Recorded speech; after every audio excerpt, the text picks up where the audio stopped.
say. Beyond the noise of empty talk, we're shaping tomorrow today. From our homes to policy rooms, from the streets to leadership. When women stand in their power, the whole nation rises with it. No more silence, no disguise. This is truth, this is time. When women speak, the future listens. Hear the rhythm, hear the signs of women's affairs. Voices strong and free. On Jadin Radio 101.5 FM. Rights and power, progressing. Women's affairs, shaping destiny. Women's affairs, stand tall, take your place. Every woman, every space. When women win, the nation gains. Women's affairs will lead the change. Not a favor, not a trend. This is justice, this is progress. Yeah, this is women's affairs. Women's affairs, hear the call. Every Wednesday, standing tall. From 1:30 p.m. to 2, Jadin Radio, bringing it through. Women's affairs, one voice, one aim. 1:30 to 2, we name the time. Jadin Radio 101.5. Women's affairs, alive, alive. With Omolola Kale, Damisa. Women's affairs, one Wednesday, 1:30 p.m. to 2, we name. London Tommy, on Jadin Radio 101.5 FM. With Omolola Kale, Damisa. Voice is right.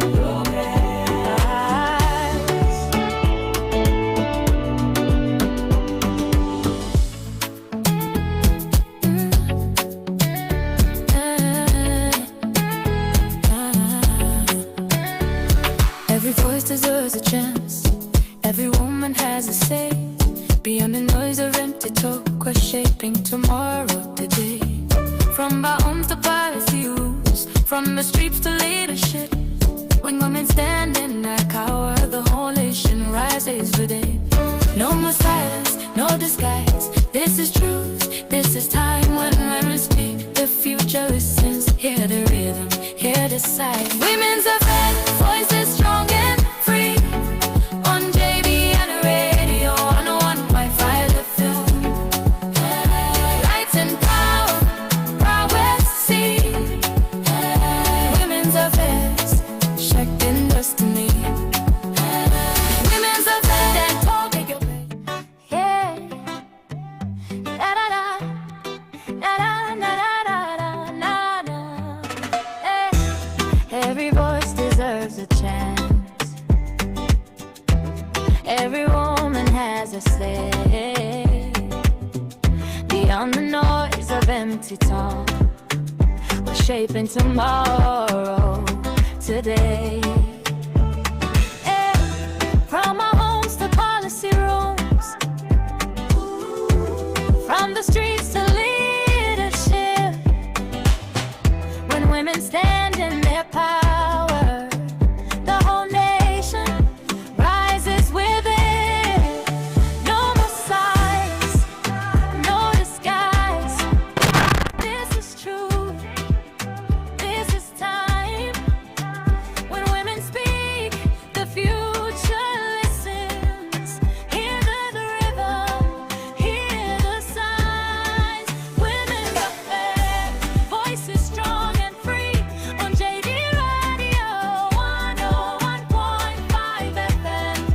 Rights and power, progressive. Women's affairs, shaping destiny. Your husband dies today, and before you can even understand the pain, his family is moving to your home. They ask you to pack your loads, to pack your belongings into one room.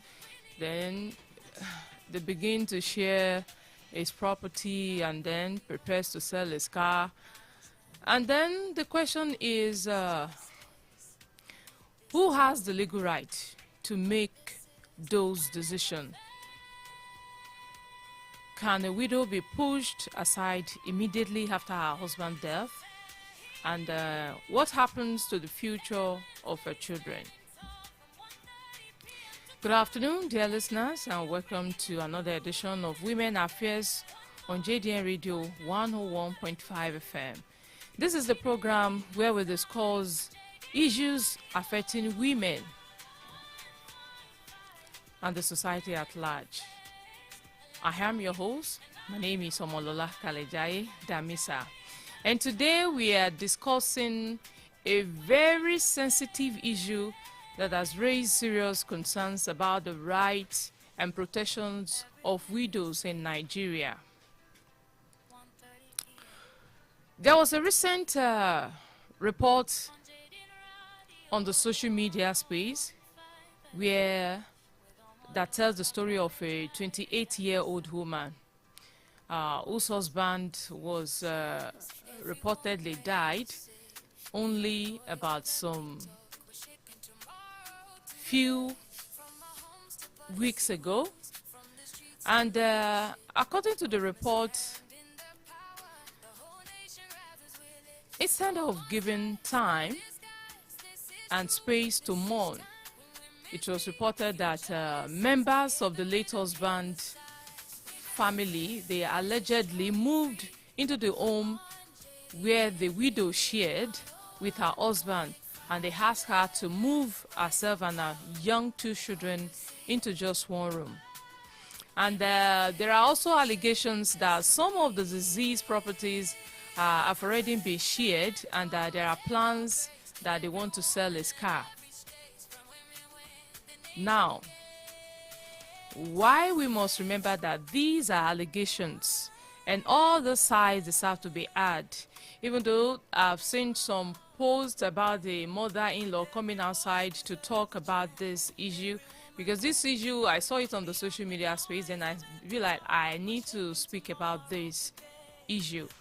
The mother-in-law has also come outside that house was not for the deceased husband, was not for their son, and that the video circulating in the social media where they saw the father-in-law, padlocking the gates to the house, the video was far back in 2024. You see, the situation has raises important legal questions and social questions. So, I'm not here to judge anyone, to say I'm not here to judge anyone, but when a person dies, can family members immediately take over the person's house, cars, money, or other property? Or can we have a widow being forced out of her matrimonial home? Because this has been happening. This keeps repeating itself in our society. We've seen this happening. I don't want to point out any tribe. Like I said, this is just for us to learn. It is not for us to judge. You can't say there's a particular tribe normally do this, a particular tribe normally do that. No. But today we want to talk about can a widow be forced out of her matrimonial home? Why do we still have this thing repeating itself in this century, in year 2026? And can relatives share or sell the deceased person property without following the proper legal process? And most importantly, who protects the rights and future of the deceased person, the wife and the children? This is what we want to discuss today. Dear listeners, you see, the death of a husband does not automatically mean that his wife and children lose their dignity or security or their legal rights. As we all know, a widow is not a stranger simply because her husband has died. And some argue that in a situation whereby the widow does not have a good relationship with a deceased husband that things like this do unfold. But I want us to know that a widow is not a stranger simply because her husband has died. She is a human being.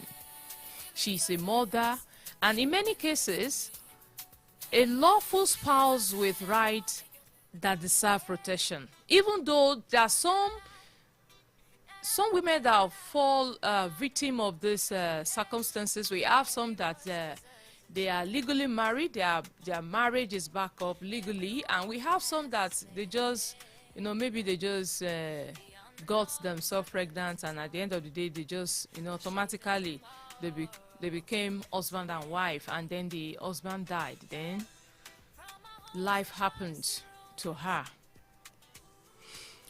However, inheritance matters in Nigeria. Inheritance matters in Nigeria can be complicated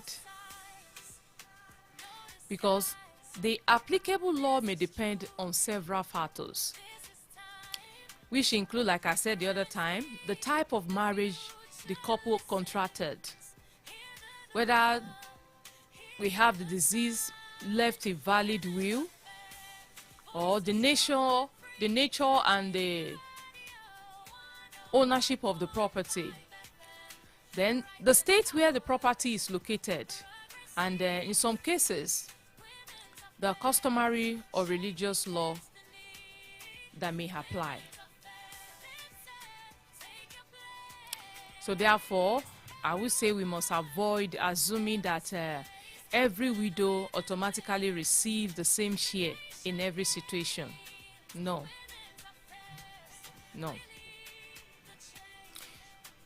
But one important point remains. The death of a person does not give relatives the automatic right to take over, if I may say.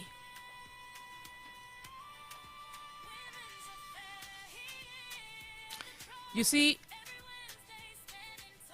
the death of a person does not give relatives the automatic right to take over or to share or to sell or to dispose of the deceased person property simply because they are family members. Most especially, should I say, when this union breeds children. The estate must be handled through the proper legal process, where there is a valid will. I am not a lawyer, but I am just saying. The appointed executor is expected to administer the estate according to the law and the terms of the will, in the case whereby we have the will prepared by the deceased before his demise. And where there is no will, the appropriate legal process may involve applying for letters of administration to the relevant probate authority. But until the proper legal authority is obtained, family members should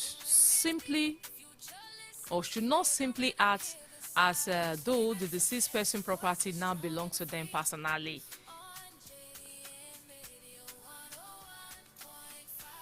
But I have some important legal question to ask. Maybe by next week, we'll bring in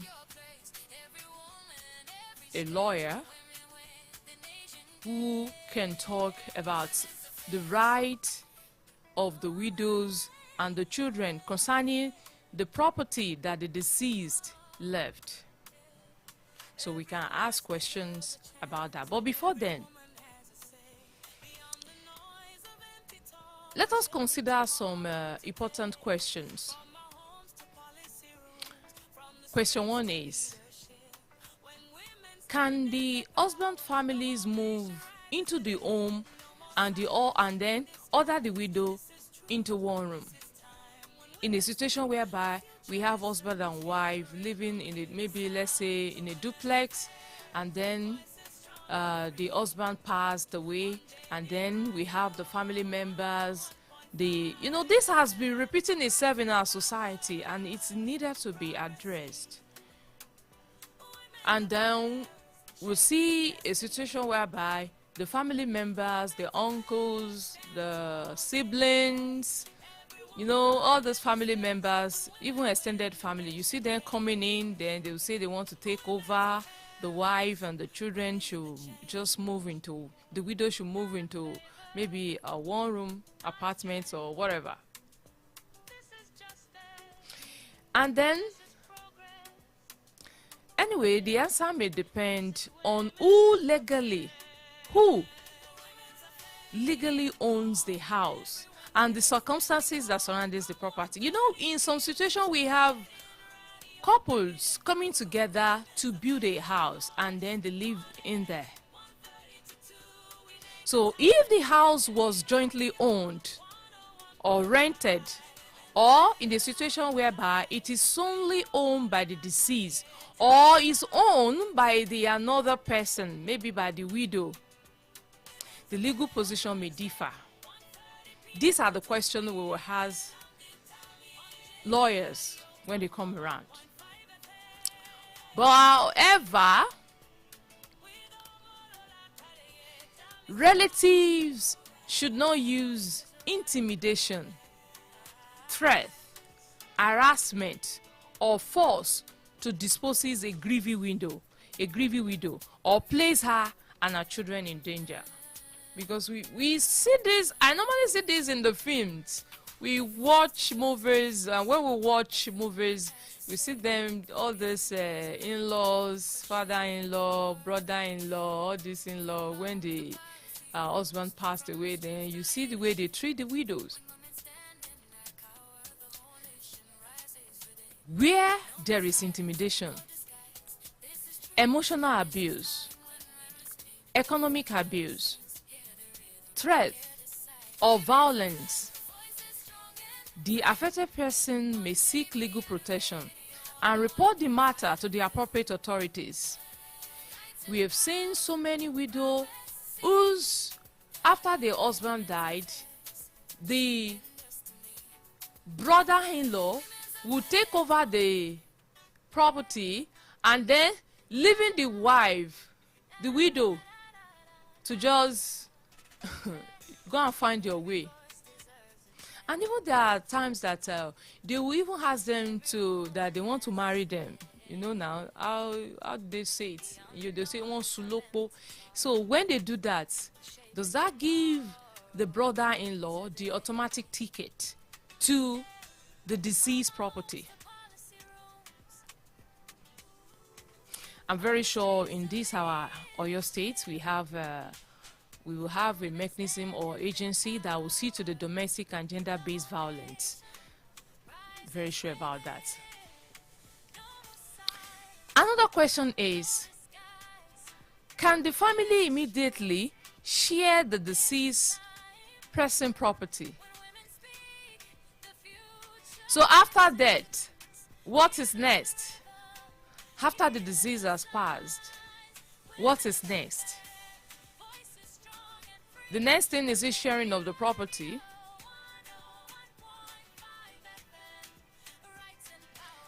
Maybe some of us don't know. And most of us in this type of situation, the property of a deceased person forms part of the person's estate and should be administered according to the appropriate legal process. I will say relatives should not move or should not secretly remove, sell, transfer. For those of us that may not know, relatives should not secretly remove, sell, or transfer or distribute property without legal authority. Another question is, can the deceased person's car be sold immediately?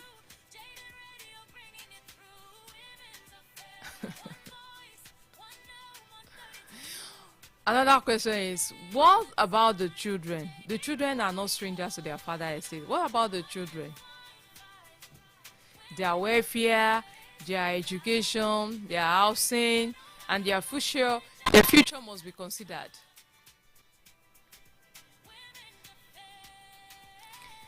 I have some messages to the family to pass this very afternoon, because I know somewhere, someday, or right now, a husband just passed, and family members have been putting heads together to think of, okay, your husband has a landed property somewhere. Okay, bring out the paper. Okay, I was told he purchased a landed property somewhere. Then you see, you know, family members coming out to, and the funniest scenario of this thing is that we have some women that will even partake in threatening, you know, in intimidating those windows.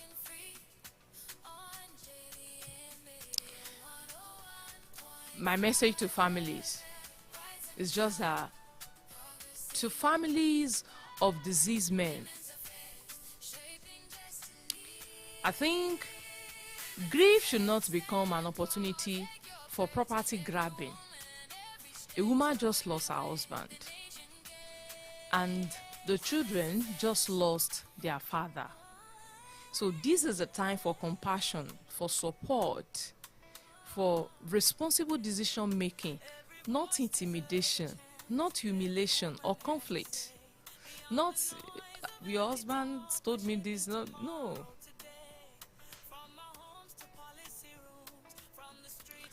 Before taking any property, selling any vehicle, or withdrawing money from the deceased account, or even making decision about the home, you have to seek legal advice.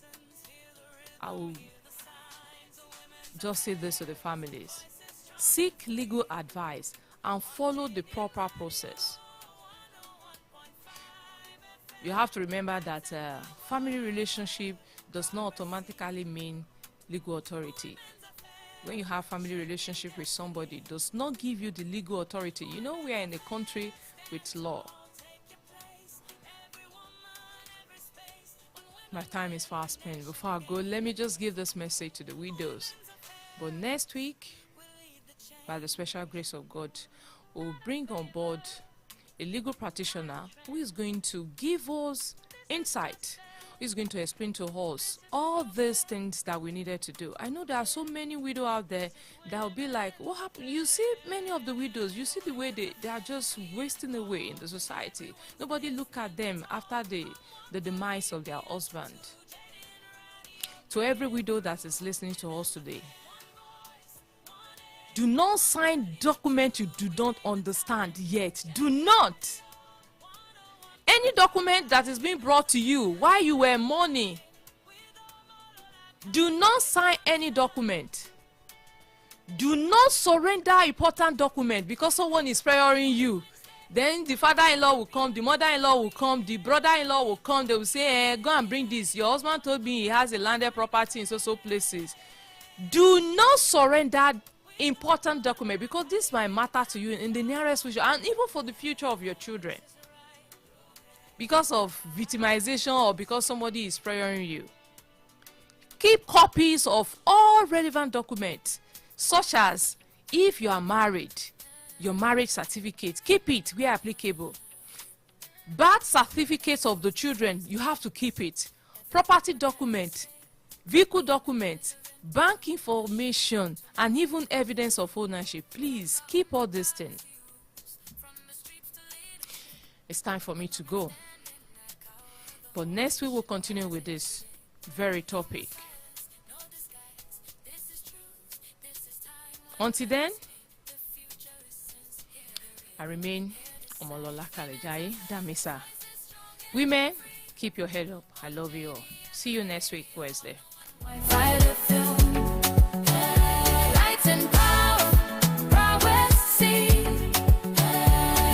affairs,